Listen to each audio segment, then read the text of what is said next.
You playing the foosball? Oh, all right. I don't know if I like how that cut. Might have to work on that. I thought that was I definitely thought that was gonna be foosball is the devil, but Yeah, it will finishes off with that a little bit, but we're working on the technologies here, guys. Okay, one step at a time. Now we're going to talk about college foosball. We typically start with the Texas Longhorns and the North Texas Mean Green Eagles. However, neither party played in Week 10, so we will actually talk about Texas at some point. Yeah, we won by not playing, but we will not talk about UNT until actually later because we still previewed both teams no matter what. So we're going to talk about them, but we're going to take that just a little bit later on the road. So to start, we're going to get back into the recap. We gave you a watch list. This is what we're watching. It was only 4 games this week, but of course, there's plenty of other notable games to talk about once we get to that point. Our 4 games were pretty simple. They're all the big ones. Ohio State, Penn State, the biggest of the weekend, perhaps. Buckeyes end up taking it 20-13. Not too surprising there. Penn State continues to struggle to pass this hurdle. James Franklin continues to, have that image painted of him that this guy can do all but win he can't beat the all of those are piling up. He's arguing with fans in the stands, potentially auditioning for a assistant coaching role next year for the Philadelphia Eagles. I mean, we can't rule it out. He's close by, they respect the energy. Maybe it works. But it was a crazy game. It was a crazy game for multiple reasons. Penn State had a lot of opportunity in this game. Even though their quarterback, Drew Allar, was injured going into it, he played. They ended up doing some wacky shit where I think 3 different guys played the signal caller position 3 different snaps to start the game. That was very weird and was mostly just coaches being goofy. But Penn State didn't capitalize early. No, they got a pick 6. They had opportunities to even maybe potentially make this one start to look ugly. But ultimately, the Ohio State Buckeyes, well, I think they had a lot of luck on their side. But to get luck, you have to give luck. And this touchback, I think, is probably the best example. So right here, it's 14-10. Ohio State has a great opportunity to take this one away. To start, look, it's second quarter. I mean, this thing could get ugly at this point. Look at that. Ball poked out, thigh pushes it forward magically. As it's heading out of bounds, that thigh is pushing the ball forward, and that is a touchback. And that extends the game, and essentially it's a 20-13 final. Best rule in sports. Continue. It's impressive. I mean, if they score that touchdown, if he doesn't fumble, or they score on the next couple of plays, because he's probably not getting in any if he doesn't fumble, right? So they score a touchdown. That's 21 already. They don't even get that for the rest of the game. They end at 20. So it's just a lot of funny ways to look at that touchback. But to get luck, you got to give luck. And they gave luck. So what does that mean, gentlemen? They got some luck. Look at this. This would be, I think, the ensuing possession, actually. Penn State about to be able to take a touchdown lead at halftime, or, take a touchdown, take the 3-point lead if they get the extra point. Oh, not so fast, my friend. That's an interception. Yeah. Oh, I just thought it was incomplete. That is an interception, my friend. And if I honestly feel so bad for Penn State fans. That is some shit. For that cameraman right there, that had to hurt. Yeah. And if you watch that again, or not that one, you watch that one again towards the end, you'll see the reactions to there's like 2 other camera ladies next to them. Their reactions are fucking hilarious. But yeah, I'm showing this again for the highlight as well. Because look at that. I mean, guy's got the catch, doesn't get it right. Defender breaks it up. Okay, incompletion. Nope. Not only did he get both hands to contain that ball, but then remember, it's college. There's a tiptoe. There's a foot. Boom. And then boom. Impressive. A Tekken level rolling kid. It was a tough moment for them as well. So that was the story. Ohio State wins, and they will move forward. We'll talk about where they landed in the projection for the playoff when we get to that point. Actually, both teams, spoiler alert, did make it into the first projection of the playoff. How long that will last, we shall see. Moving into the next game, the surprising game, the local game. Hit SMU, 48-25 Mustangs, never close. SMU continues to look like the most dominant team in the ACC. They now have less competition at the top. We'll get to that later. And then I had to add this run because this is probably the Steph Curry of runs. And I don't mean that by it's like, GOAT that everybody's going to start doing this. I mean, this is the most no, yeah, kind of play you could ever get. 44. Oh, yeah. 44 and 7, but 44 especially not feeling great after that one. Yeah, not particularly, tackles and or clinics and tackling, but nonetheless, this might be the best time to mention the SMU news we got today. They're going up against Notre Dame. Right. Notre Dame in 2026. Which I think is a great setup for them. I mean, they're already on the path. They already have they play in the bigger conference now. That was the biggest hurdle. Brings up the old Dwight D. Eisenhower quote: "An atheist is a man who watches a Notre Dame Southern Methodist University game and doesn't care who wins." How fitting. I mean, facts. But I'm really excited to see that. I think the SMU's a fun program. Last time they played was SMU's first game back from the death penalty, and Lou Holtz was like telling players to run out of bounds, and he was taking intentional delay games because they were already up 56-9. Jesus. Yeah, I mean, look. Yeah, this will be SMU's first actual big national game since kind of coming back to relevance. So it's cool, and it's good for the area. Yeah.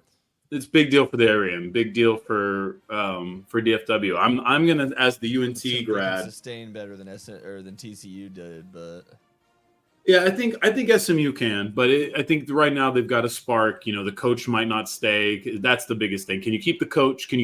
That's the hard part, especially when you're building on a great program, foundations there, but you don't have the Texas facilities. You don't have all the other stuff necessary to compete just yet. So. But they're you have the money. You have the money for it. You just got to do it. You just got to spend it. Speaking of a place in Texas that has more money than sense, the Aggies did not feel good after this week. And gentlemen, I feel a little validated, not because I was trying to jinx the Aggies. In fact, if anybody knows, I'm better at jinxing the other way.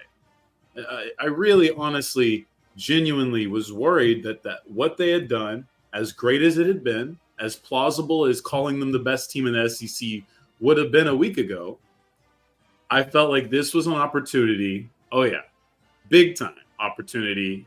I think you have another clip from this game as well that you can play. Clip. I just love this picture so much. The hedges. The hedges got absolutely fucking destroyed. $250,000 fine.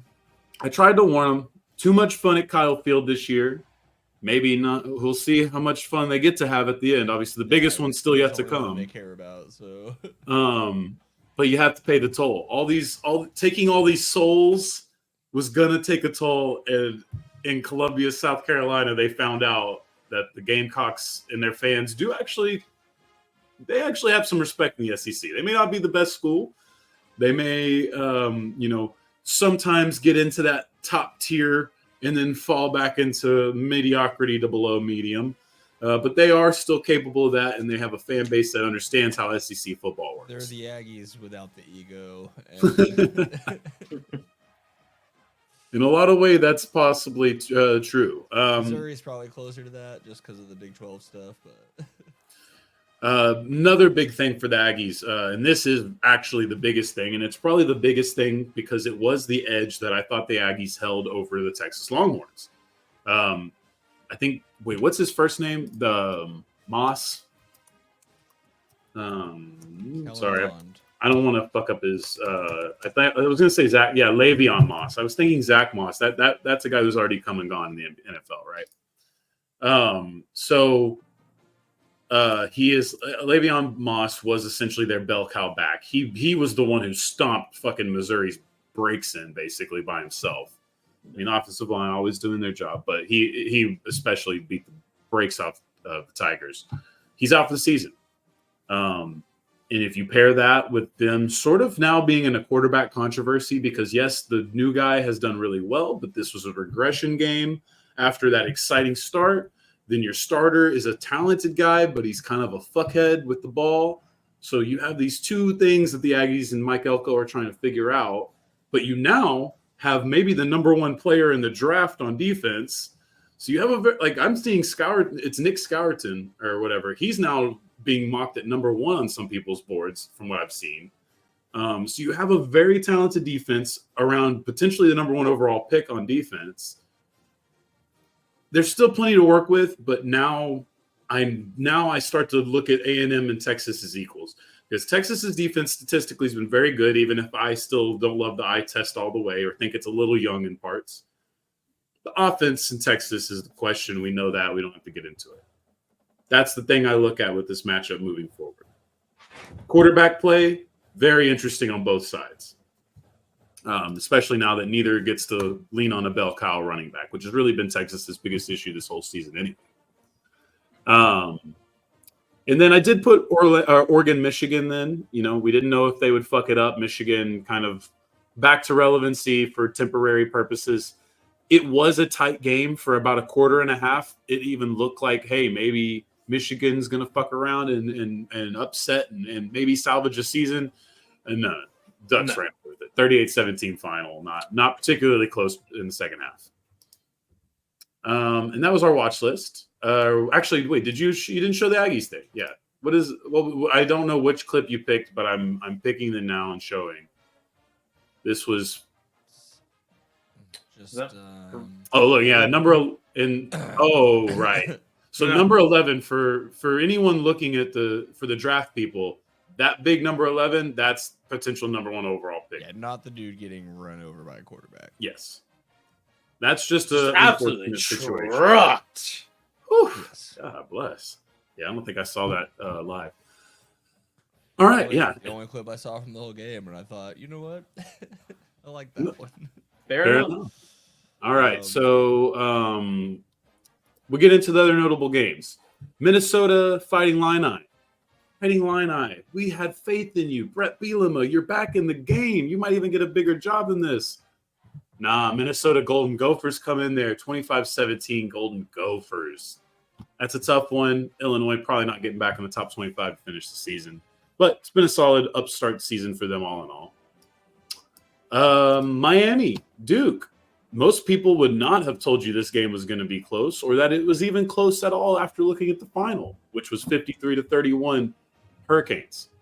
But if you watch this game, it was quite close. It was a bit of a barn burner for a while, and then Dookie just stopped scoring and the other team didn't, and that's why it's 53-31. Catch of the week contender comes from Duke, though, as you can see. Look at the score, dude. It's 32-28 with the third quarter coming to an end. And this game ends up 53-31. Beautiful. But the catch here for the Dukies, that was really, I'll give it back because we were looking at the score too much. And that's former Texas quarterback Malik Murphy, who honestly had a nice start to the game, but then it got pretty bad for him quickly. Then he was Malik Murphy, yeah. And then it went a little bit badly. Bad pass right there. Yeah, I mean, that's why it's such a great catch, is it wasn't a great pass, unfortunately.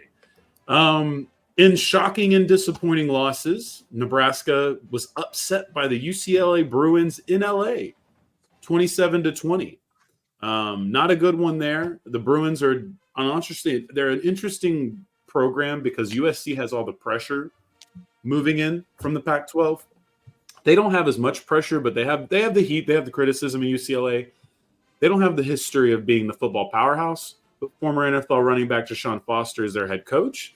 He's already doing more with a whole lot of meh. Chip Kelly kind of had that program looking decent before he decided to say fuck it and go be an offensive coordinator again, which is still one of the wilder decisions, but whatever. I respect it. Still get paid and get to do less work. I respect that. But the Huskers dropped the game that they shouldn't have. The world's largest cocktail party was in Jacksonville, Florida this weekend. Florida versus Georgia. Number 2, Georgia, unranked Florida. The Florida Gators definitely had a nice start to this one. It was a game that looked like it could have been competitive. Then they lose their quarterback. And things got downhill pretty ugly quickly. 34-20 dogs, the final there. Carson Beck, 3 interceptions and back-to-back wins.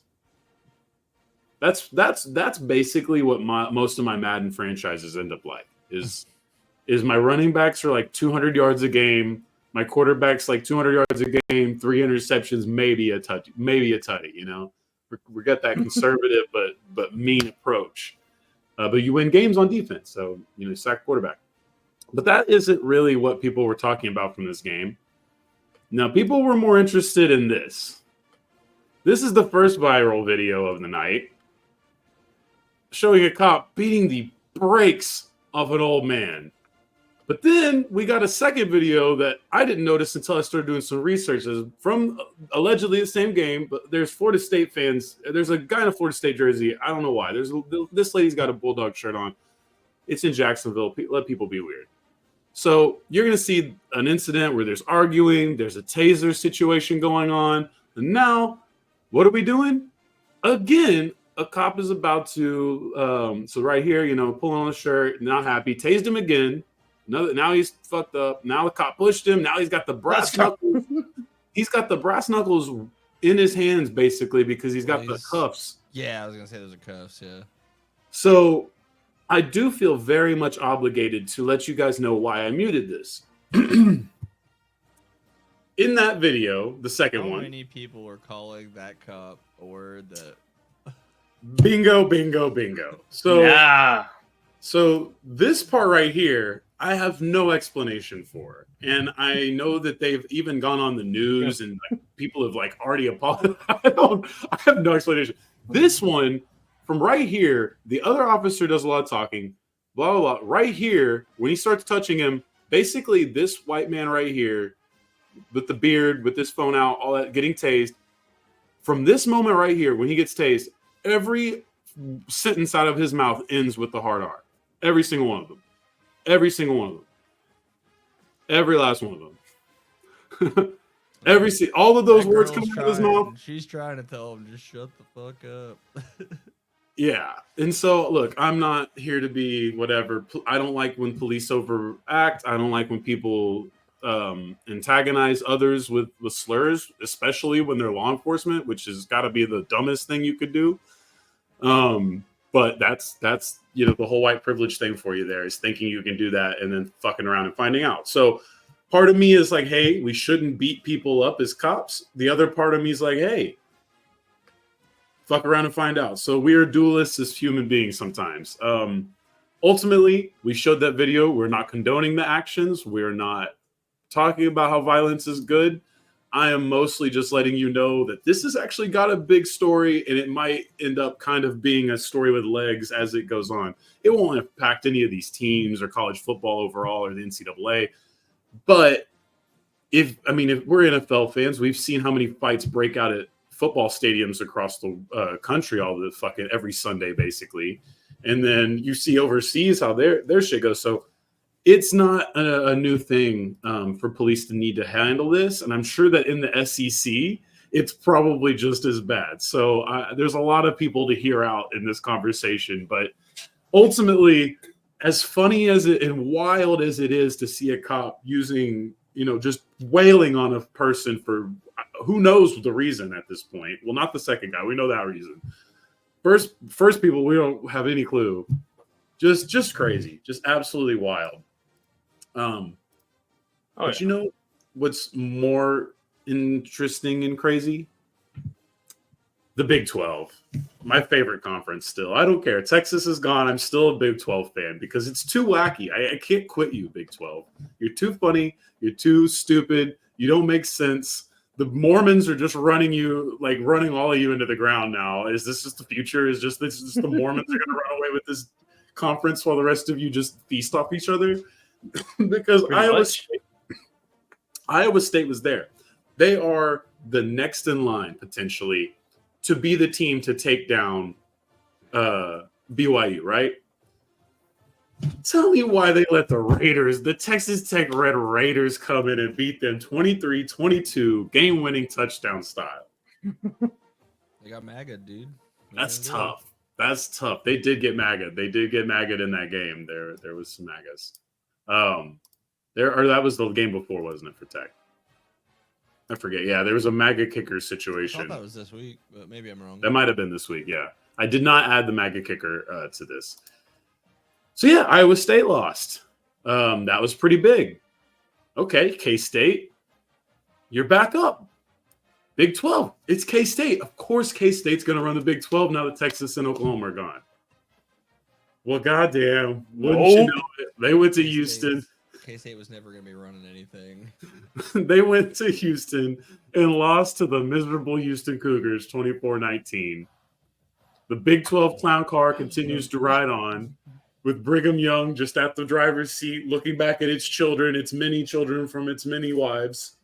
And it's just wondering what those little toddlers are up to as it heads to a pretty clear championship in the division at this point. Like, I don't know. Oh, for sure. Who's in the way? But like, just watch them fumble it up at the end, like every Big 12 school does. I mean, yeah. At this point, I'm expecting it to happen, Caesar. Do they have But a who? conference title game? Yeah, I think so. Yeah. I think they have to now because they have so many teams. Let's see. Whoops. Got to be. Yeah. There was last year, right? Yeah, there's been a Big 12 game. There's 1 year where there wasn't. And then There was 1 year where there wasn't. So interesting, funny, ridiculous. The Big 12, you are everything. We love you. But that was not my highlight of the week. We've finally gotten to the point of the week where I had to smile and just tip my cap to college football because this is what we love. I know that we have 12 teams that can make it now. I know that kind of takes some of the craziness away. But that doesn't stop what has inspired my newest award on this show. It's called the I'm Leaving Here with Something Award. It's inspired by this Denzel Washington quote that I'll just play to introduce moving forward, but that's a little backstory. If you're not familiar with the meme, I'll give it to you first. I'm leaving here with something. Got to figure out why our thing fades out so quickly. It's unfortunate. I'm going to blame whatever program you're using to clip your videos.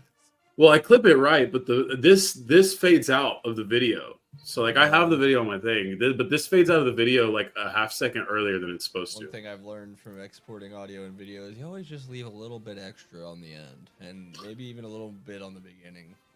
I know well. That's not how you get taught in news because you got to be very precise with your cuts. So I'm like precise. I'm like literally looking at the sound thing, and I'm like looking for the sound to break. I'm like, all right, but so you just gotta get longer cuts, fades. Yeah, for this show, apparently I need to take those clips and make them a little bit longer. Anyway, Denzel made that quote. I think it was about losing an Oscar or whatever. It's been a meme ever since. But I thought it was a really inspiring thing because this is something that happens every year in college football. A team that comes in, maybe ranked, maybe not, starts the season off well, doesn't quite live up to the expectations, and then at some point they're just playing for the fucking Poinsettia Bowl, you know? Solid team playing for the Meineke Car Care Bowl, you know? It's unfortunate, but it's a reality for a lot of good teams in college football, at least before the playoff. Well, Louisville Cardinals, you have gotten this award because you went into Death Valley and you left there with something. And I think we got a couple of things shown here. Clips from Louisville on here, yeah. So this is the first Louisville. This was running touch. Oh yeah. Now, what I need for video game developers is to make that more possible. I need that specific flip. I need that in Madden, college football, all of it. I wonder if you do like a hurdle or a dive in, if there's someone around you. Probably not. There probably has to be someone who has the animation for you. Yeah. And then what was and then we got a mascot mock touchdown as well, because that's how bad Clemson was getting it. We've been talking about Dabo's time might be coming. This Clemson team is not great. Not the most impressive highlight touchdown-wise, but this part's hilarious. Don't you worry, it'll loop back. Oh, it's so beautiful. Why is the mascot flexing at this guy? You know what? Yeah. I respect the mascot for sure on that because your team was not showing fight. It was starting to look ugly. You're getting punched in the mouth by a decent team you probably thought you were just going to handle.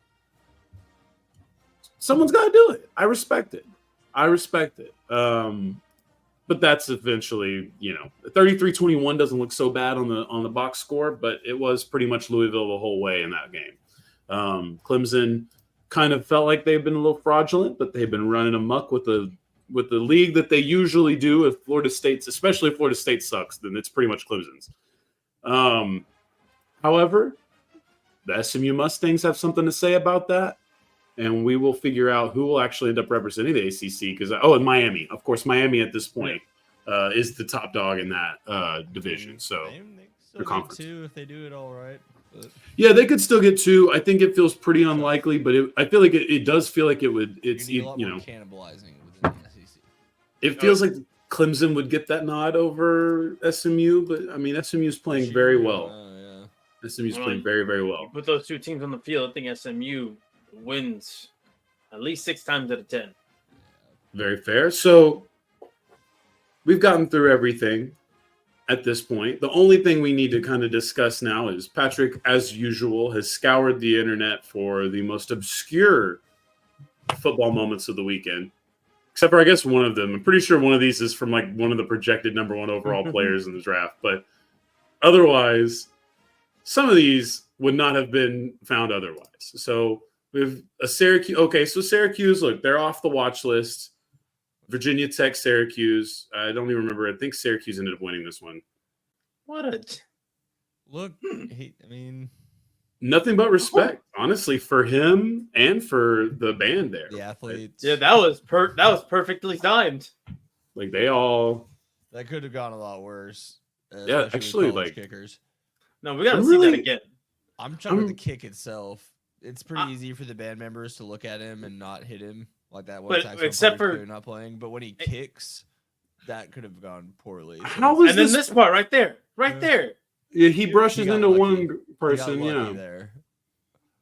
I'm very confused at how this was even a thing. I don't know. I didn't read anything. How did he fit? Did they redo the formation just to make sure that they didn't get hit? You can see people. It looks like they did. Him. So I'm guessing before they went out there, he was out there. So they're like, "Hey, look." Yeah, that's not a formation. That's a big part of marching band is looking all around. So I mean, you would know better than I. But when you start working backwards, you're leaving up so much chance at that point. You would know better than I, but it definitely looks like they made the decision to mutate their original lines to give him space. And that's for sure. A weird side note here, or a side note here. It's always weird in like competitions where you're like, you have to go to your spot, even though you can see there's a judge right there. Like you can't do anything about that guy being there. So you just go to it. Yeah, they're usually pretty good at getting out of your way, but yeah, like refs. Interesting. I've in my high school, the band was more important than the football team, so they were winning more than the football team. So that shit would have never flown. We were definitely better at what we did than they were. yeah. No, so was our college, man. Yeah, no. People had only ever heard of West High School as polka. Czech people, the Czech stop thing. Eventually, the silo explosion happened, and then if not, you probably are a band nerd and you've just competed against them at that division because they're usually top notch at like 3, 4A, whatever the hell we are now. The last Pat's pick. No, 2 more Pat's picks. 2 more, yeah. Oh yeah, I think this is McMillan's. This guy's the number 1 receiver, I believe. Caesar. Yes, sir. Yep. Yeah. Oh yeah, he's projected to be at the top. It's just silly. He's a big dude. That's a big son of a bitch. That's how you would like create them whenever you're doing creative player dynasties, so that you have the most OP characters. God, I give me the 6'5" receiver. Yeah, and then like he doesn't even throw him a good ball, but he's just like, hey, I'm gonna go get this sucker. And I love when they have to like catch it multiple times, and then they're just like, yeah, I always had it, never a doubt. Never a doubt. I mean, that's the confidence you want to see from an NFL number 1 wide receiver. So, Absolutely. Yeah. The reason that clip is oh. so never mind. No. Well, no. I want to know. I'm watching it again. Oh yeah. Just the reason that there's that extra tail on the end of it is because when I screen record, it pulls full 4 audio files, and when I go into Premiere, I have to unlink it from the video, and then I move the video and forget to get rid of all the empty audio files. So then it just thinks that they're part of the video, and that's what the rest of this is here is a blank audio file playing out with no video on top of it. Now we got it. That's beautiful. Very beautiful. I loved it because it's Big 12 football. Yes, Arizona UCF, Big 12 football. Let's go. And then finally, we get a fake flea flicker. Oh no, there was a real flea flicker for a touchdown. Beautiful. And there was a fake flea flicker that worked recently, right? Was it Lions? Judge got wrecked. Oh. Look at the legs of this judge, just boop. Anyways, I love a good flea flicker, so I'll grab any of those I see when they succeed. Very fair. Could have been worse, as we always say. Could have been worse. All right. Well, now we get into the nitty gritty. The first time. I'm good with that. I mean, I can introduce while we watch this. For the first time, we get to talk about the first, if it started tomorrow, college football playoff with 12 teams. We've done the 14 playoff. I don't even remember how many years we've done it at this point. But now we have 12 teams. We have a real playoff system built, I guess, pretty much in the mold of the old NFL system. If you think about, there's not 2 conferences, obviously, but if you kind of just think about it in the same way. Number 1, 10 years ago was the first. Damn, really? 4-team playoff. Fuck, I'm old. All right. Oh man, I still remember that first national title game. We were having a exec retreat. I was still in college. If you remember those, I believe that. Yeah, that makes sense. That. First college football playoff projection. Number 1, Oregon. Number 2, Georgia. Number 3, Miami. Number 4, BYU. Interesting. Wait, was that right? I thought BYU got screwed. Miami's 4. Miami's 4, yeah. Did I get a wrong one? Hold on. Ha ha ha. Did I pull the wrong? Oregon 1. Ohio State 2. Georgia 3. Miami 4. Texas 5. I see. Penn so State I did get 6. the wrong one. Tennessee 7. Indiana 8. BYU 9. Notre Dame 10. Alabama, the highest 2-loss team at 11. Of course. There's a bunch of them right behind them, though. Boise State 12. SMU, A&M, LSU just outside. Interesting. Okay.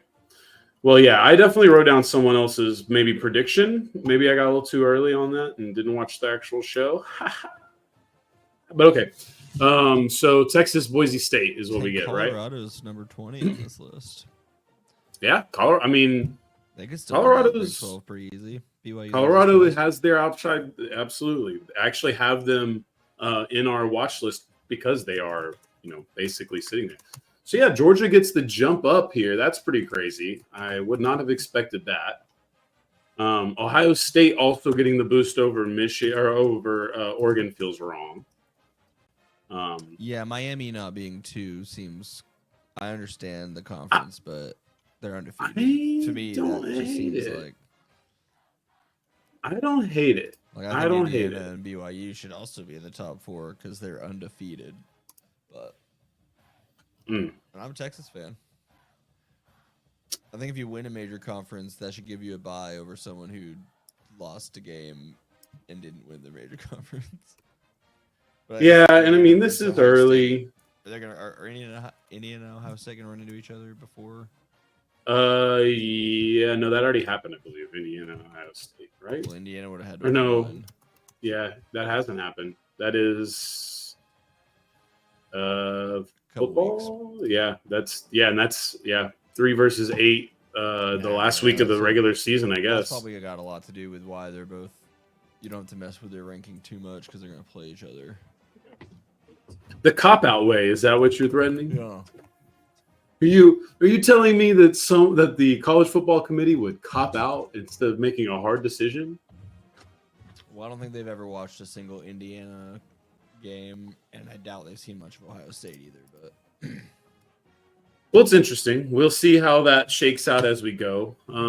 Ultimately, I think that it's just cool to look at. It's just weird at the same time, if I'm being honest, because it's like it just feels like this dystopian video game that we've created and now turned into reality. It never felt like this much playoffs in college football was even plausible. I mean, it's playoffs are a very American thing, so it was weird that we didn't have them in college football. Yeah, Because absolutely. College football was almost baseball and college football were the closest at one point we had to replicating the way the rest of the world does their crap, where you play all the games and then that's just where the winner is. But we still tacked on playoffs at the end, like a game at least at the end. But now we're getting more close to regular American professional sports, which is half the teams it'll never be half, but you know what I mean. Yeah, I mean, some of it is a little goofy. I mean, I don't mind because Texas never really been good enough to not need this extra help. So no, and like I said, in some cases we've seen it help. I think it's helped baseball and basketball more than it's hurt. It's maybe a little weird for the title winners, I guess. For all that, the Rangers wouldn't. Yeah, I mean, for us, obviously for baseball, but I think for basketball, it's worked out. I mean, it makes the end of the regular season far more interesting. But obviously, if your argument is, does this change the title race? Not really so far. In baseball, it clearly did. I think it definitely will in college football. Absolutely. In college football, I think so. For basketball, the play-in is simply to take from the worst. Get rid of the play-in and the first round, and everyone would be better for it, except for the pocketbook sub. No, I don't think that's true. I think you just don't like basketball enough. I love basketball. People love the NBA enough. people love what's going on with the NBA. So that I definitely don't agree with. But I do think the play-in helped break up monotony. I just mean in terms of like determining a title. Yeah, but I mean that's not the point of those as much as anything. The first round is definitely more like this goofy little legacy builder for like players that aren't ever going to attain anything bigger. I mean, that's okay. It's unfortunate, but it's true. And then that moves into the watch list. This is a pretty decent week. Not too crazy. I think 2 weeks from now is the college football shit gets real hits the fan, especially because now we're nut crunching time. There's only so many spots to clinch. Plenty of butt cheeks to clinch, but only so many spots. We are going to be tuning in as the Texas Longhorns play their second home SEC game ever, right? Haven't they only been at home twice so far? I think they're basically home until they leave for A&M. Now, I think they're at like a little Austin streak until they go to. Sounds we about hosted right. Mississippi State. We hosted Georgia. Third. Oh, duh, that's right. Yeah, that game was in Austin. Okay, fair enough. So, Florida, Texas, great time for Quinn Ewers to be useful again. Just really impeccable time. Florida's not great, but they're good enough to stay in it if you fuck around. And you don't want to do that. And you don't want to lose to Florida. They're better than the joke that we made them to start the season, but they're beatable. So beat them. That's pretty much it, Yeah, Texas. if you want to be in the college football playoff, you can't lose to Florida. So if you could beat them handedly, that would be nice. But beat them. I don't mean, see any reason why they wouldn't. Carson Beck threw 3 fucking interceptions and beat them by 2 touchdowns. Yeah. Not to derail this at all, but it is wild. The Longhorns essentially have 4 true away games on their schedule, with Michigan, Arkansas, Vanderbilt, A&M, and then of course the Red River rivalry. But that's whatever. Those are tough. Yeah. That's wild. I don't think I've ever seen somebody have that many home games. I mean, it's half basically. Is it? That's at most 5. I think you can Seven. monopolize home games more than for sure. You can definitely have a much stronger. 8. It's 8 home games. Yeah, that makes sense. or- I think you're only allowed seven. 8 home games. I think if I Seven remember home from the games. old video games, you could only add like 5, 8. 6, total. 7. Yeah, okay. 7 home games. 7 true home games, 1 neutral site game, and then the 4 away games. Yeah, Still, that's that's pretty much crazy.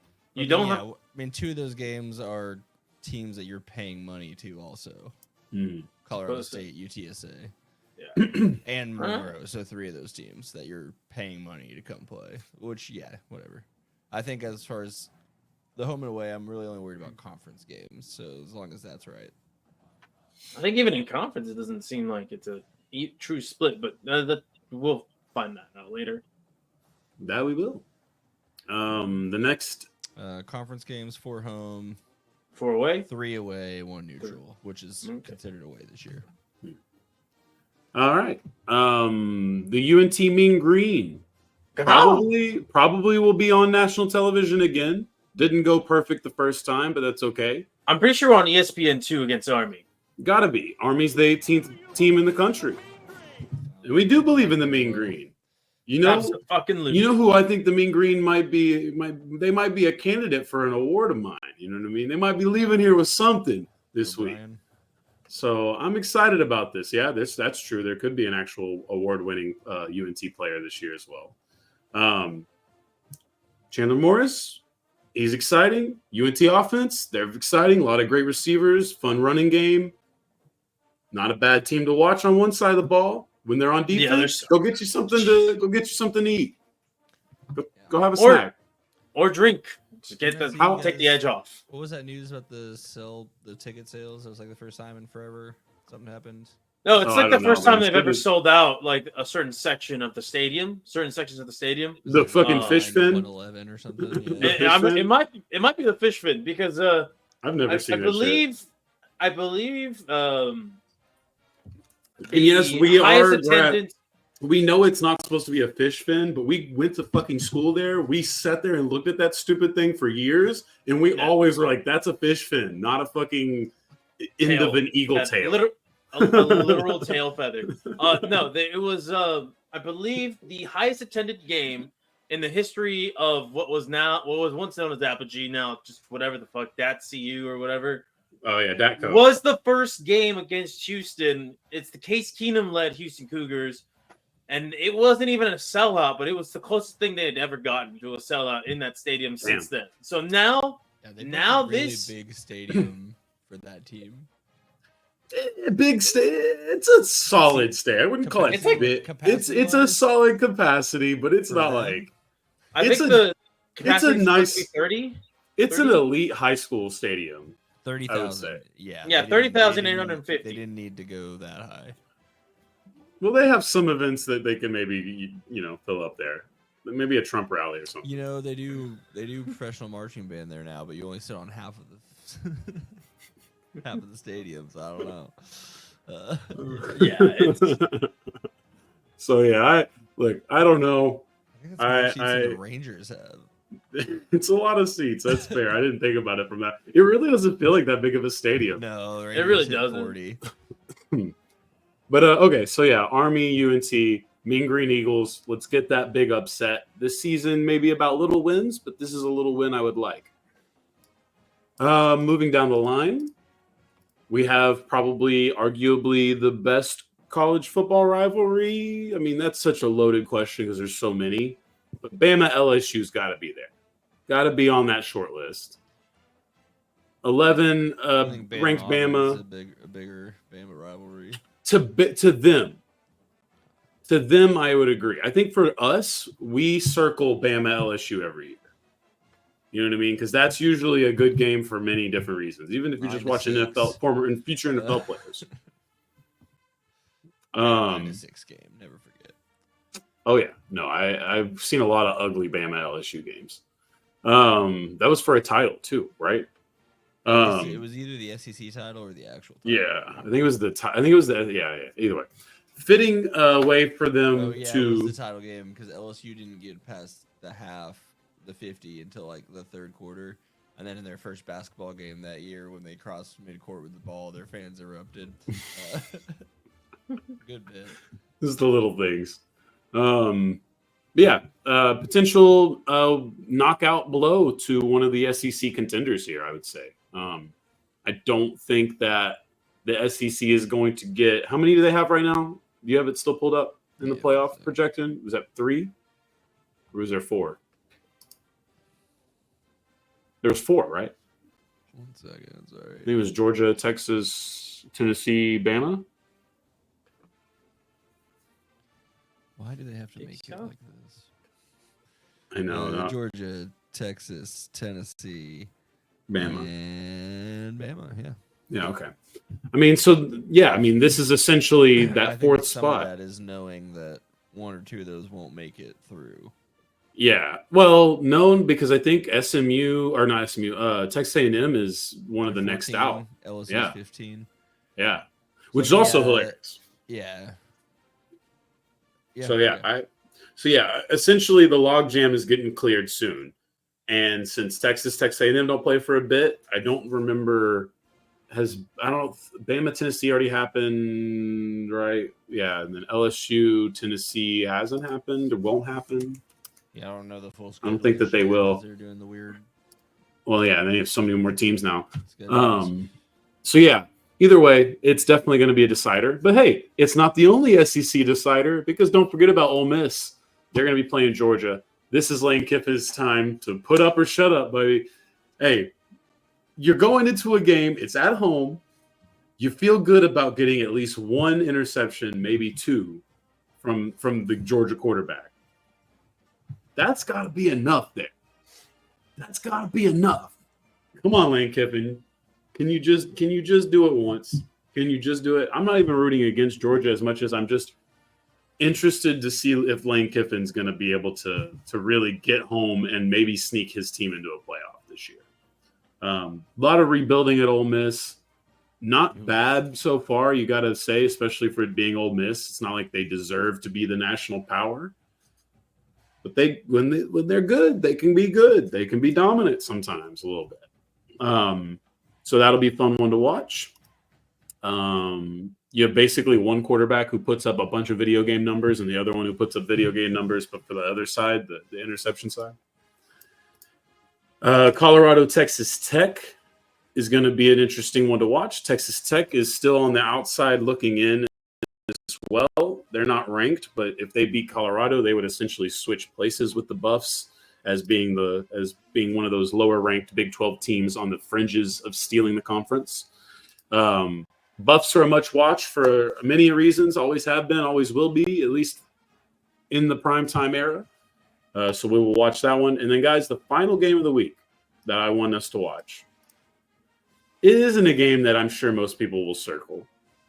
I'm sure you guys are probably going to look at me a little crazy. But Florida State's going to Notre Dame. Notre Dame's ranked 10. The Seminoles are 1-8. We all know how the Seminoles season started, how it's continued to go. Now they have the chance to do the funniest thing.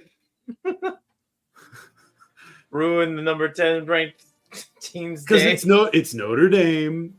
They're kind of Cowboys adjacent in the college football world. They have the reputation.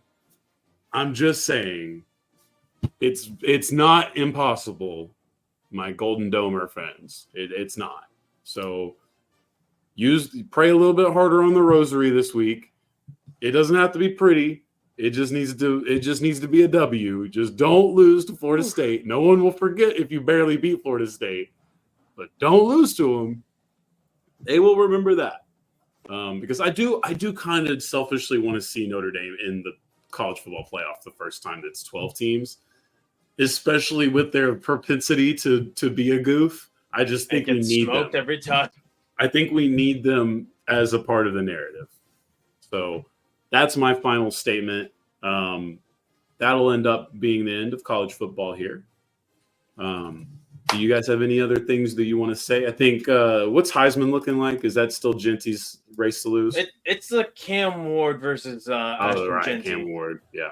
That's a two-man race, but really, it's Genty's to lose. Hunter is second still. We'll have to see. We'll have to see what Pennsylvania decides before we elect a winner. But ultimately, God damn it! All right. Well, I guess the Eagles fans haven't doomed us enough this week, so we're gonna end college football. we're gonna tee us off on pro foosball. God damn it! Yeah, let's just kick it to the foosball, baby. You reap the fruit of your selfish ways. You gonna lose all your fancy foosball games, and you're gonna fail your big exam because school is the devil. Everything is the devil to you, mama. Well, I like school, and I like football, and I'm gonna keep doing them both because they make me feel good.